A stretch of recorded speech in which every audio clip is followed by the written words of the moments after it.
எங்க ஊருக்காரர் தான். நான் அந்த ஊரை சேர்ந்தவன் தான், சேலத்தை சேர்ந்தவன் தான். எங்க ஊர்ல இருந்து 18வது மைல் எடப்பாடி. இப்படி ஒரு தலைவர் இருக்கிறது எங்களுக்கு தெரியாது. என்ன சார் சொல்றீங்க? சத்தியமா தெரியாதுங்க. அதிமுகல இப்படி ஒரு ஆள் இருந்தாருங்கிறது சேலத்தை சேர்ந்த எங்களுக்கே தெரியாது. அவர் முதலமைச்சரா வந்த போதுதான் இப்படி ஒரு ஆள் இருக்காருன்னு தெரியாது. சேலத்தை சேர்ந்தவருக்கு வந்து எங்களுக்கு அப்பதான் தெரியும். அவர் எம்எல்ஏவா இருந்திருக்காரு, எம்பியா இருந்திருக்காரு, எல்லாமா இருந்திருக்காரு.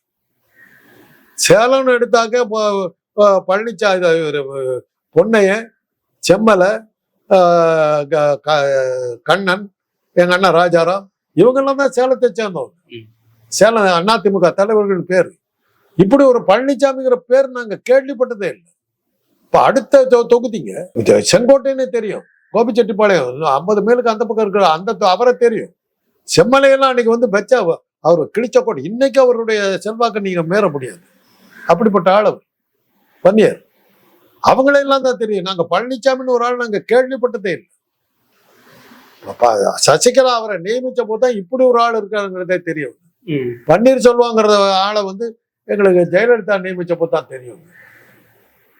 அது ஒரு தலைவர்களா இருந்தவங்க வந்து அதிமுக இருந்தவங்க வந்து நீங்க பாத்தீங்கன்னா பொன்னையா இருந்தாரு. டெல்லியில செல்வாக்கு மிக்கவரா வந்து தம்பிதுரை இருந்தார். அவங்க எல்லாம் வச்சாக்கா அவங்க உள்ள உட்காந்தாங்கன்னா இறங்க மாட்டாங்கன்னு சொல்லி தான் அவங்கள ஒதுக்குனாங்க.